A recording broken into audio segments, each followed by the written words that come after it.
The other thing I was going to show you is I fixed the wire down here that I was showing you earlier. Remember, that was all frayed? What I did was I took the wire in my fingers and did this to twist them together better. Then I took a piece of 38 gauge wire and magnet wire, and I stripped it so that the insulation was off of it, and then I folded it over on itself twice, so it was like, would that be four wires, and then I twisted those like that. Then I put it up here and I twisted it together with this one, and then I melted the solder here and I attached the end there, and I ran in a little tinning right along here. So the wire still has plenty of flexibility, but that fraying is repaired now, and I feel a lot better about that. This one, as I showed you before, was fine. So I may still take these loose and clean these just to make sure that we're getting good reading through this, which I'm going to check this, and if I'm not getting the same on my coil here as it was there, then that's a good indication that we may have to clean these and remelt these. So I will do that and see what we get. Okay, so I decided to show you. So I'm on the connector and we're at 1108 ohms. So considering the schematic says 1100 ohms, we're at 1108. I'd say it's pretty perfect. Shouldn't have to mess with any of this down here.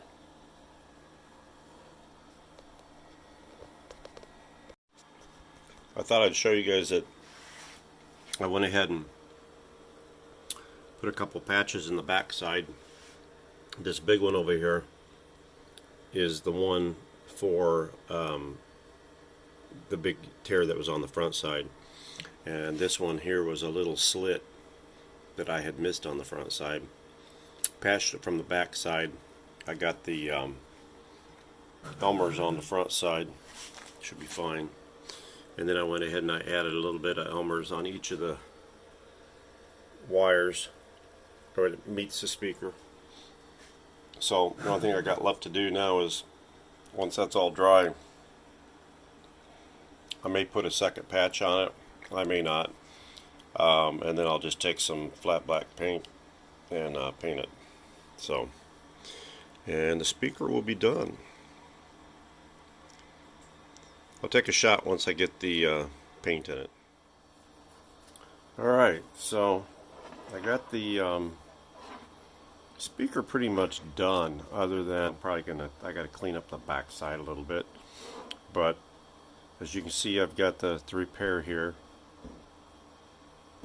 So I went over the whole speaker cone using the Elmer's clear cement that I usually use. I didn't like the way the Eileen's glue worked anyway.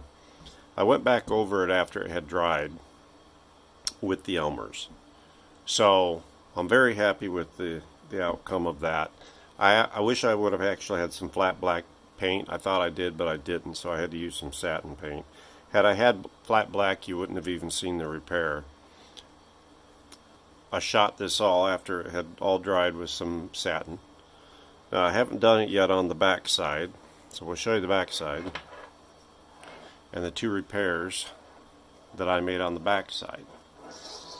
So the one big repair is the back up, the one that was done on the front, and this one is for a little repair that was right here, that I just coated it. It wasn't broken through, it was cracked, so I just coated it with the Elmer's, and it did pretty good. Now, the final thing I'll do that I'm not going to worry about including on this video is carefully wipe the back of the cone off. As you can see, it's got some pretty good dirt. this is visible from, it goes into the unit like this, so when you open the lid on the keel table you can see it. So I want to make that look a little bit better. I'm not going to mess with the paint. I might touch up a couple of the little nicks with the black Sharpie, but I'm real happy with the way it turned out. I think it's going to be fine. I think it's going to play fine. The